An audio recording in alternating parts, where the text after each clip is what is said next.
Okay, ये figure it out. आपका start हुआ है पेज 251 पे। अब इन्होंने बोला complete the expressions, complete the expressions.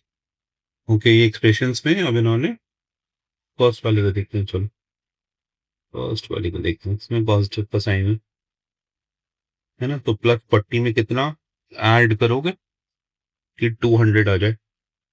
Plus 40 में कितना ऐड करोगे कि 200 आ जाए? प्लस 160, है ना। ऐसे भी कर सकते हो, ऐसे भी सोच सकते हो। बी को देखो, प्लस 40 में क्या ऐड करोगे कि -200 आ जाए? मैंने कहता हूँ -240,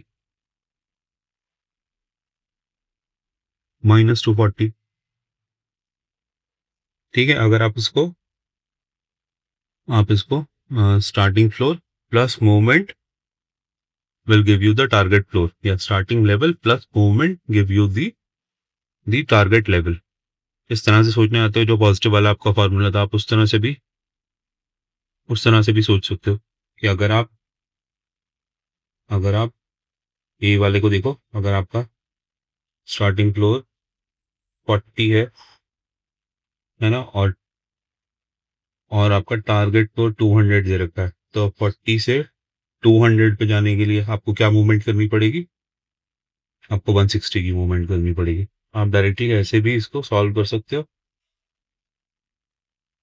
अदरवाइज इस इक्वेशन को देखो, ए वाले इक्वेशन को, अगर तुम्हें फिल इन द ब्लैंक से समझ में नहीं आ रहा, हम ऐसा करते हैं, +40 प्लस डैश लिख देते हैं, क्वेश्चन मार्क लगा देते हैं, इक्वल टू 200 प्लस 200 लिखा हुआ है इन्होंने।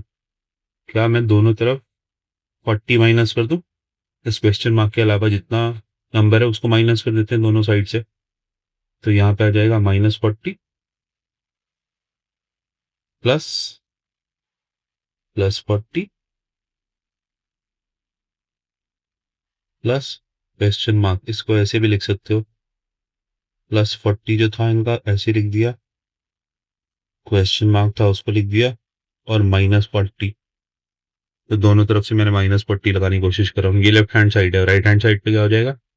200 -40। तो दोनों ही इक्वेशंस के साइड में, ये लेफ्ट हैंड साइड है, ये राइट हैंड साइड है, दोनों तरफ मैंने 40 माइनस कर दिया। अब 40 जब मैंने माइनस कर दिया, तो फिर मैं क्या कर सकता हूँ?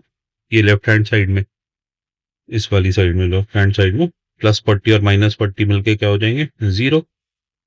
तो लेफ्ट हैंड साइड में सिर्फ क्वेश्चन मार्क रह जाएगा। क्वेश्चन मार्क की वैल्यू कितनी हो जाएगी? राइट हैंड साइड कितना है? 200 -40 है, तो कैलकुलेट कर सकते हो, तो 160। उसी को आप +160 भी लिख सकते हो। अब इस तरह से ए को सॉल्व कर सकते हो।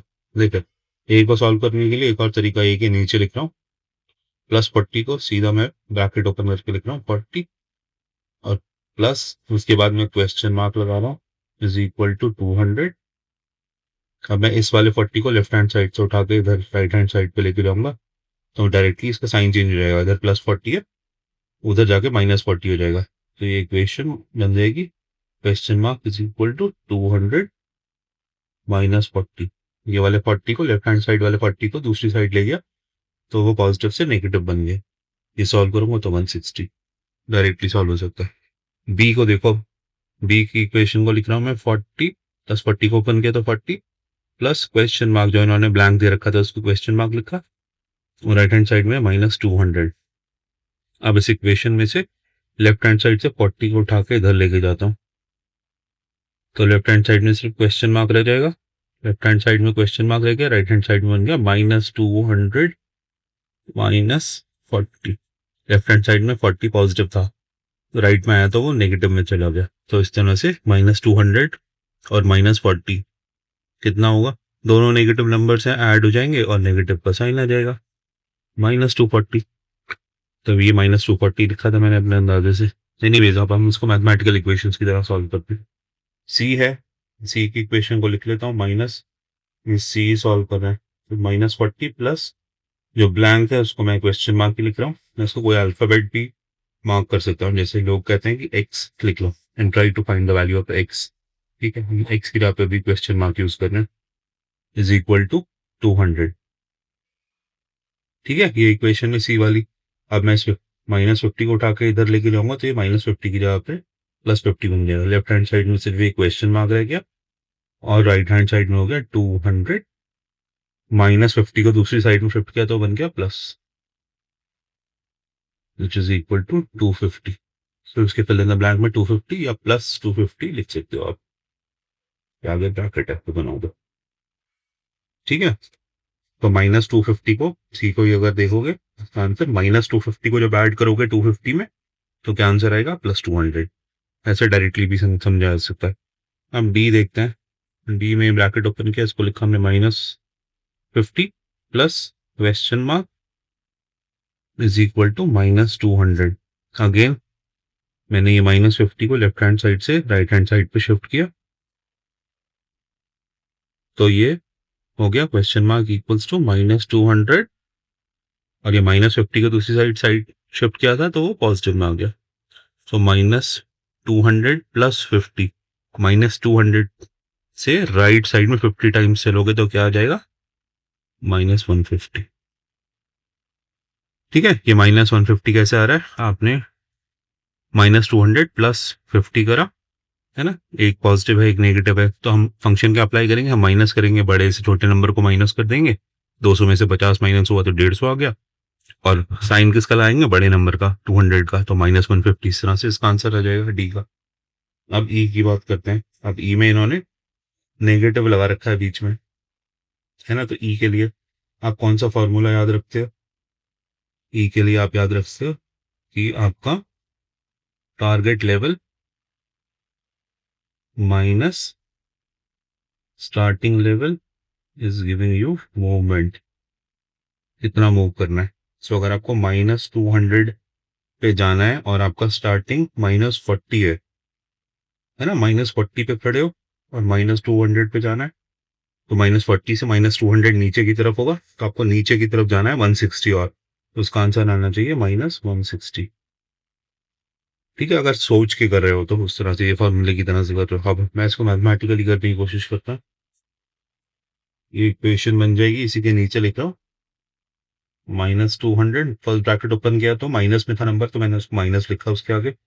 सेकंड ब्रैकेट ओपन करने के लिए ब्रैकेट के अंदर बाहर दोनों माइनस है, तो वो माइनस माइनस मिलकर प्लस बन जाएंगे। तो ये हो गया +40 इज इक्वल टू -200 और +40 कितना होगा 160, माइनस 200 में से 4 लिख गया, 160 बचे, बड़े वाले का साइन लगा दिया तो -160 इसका आंसर आ गया। इस तरह से एफ वाले को देखो, एफ वाले में ब्रैकेट ओपन किया पहला तो ये 200 आ गया, दूसरा ब्रैकेट ओपन किया तो माइनस प्लस माइनस हो गया 40, 200 - 40 इक्वल्स 160।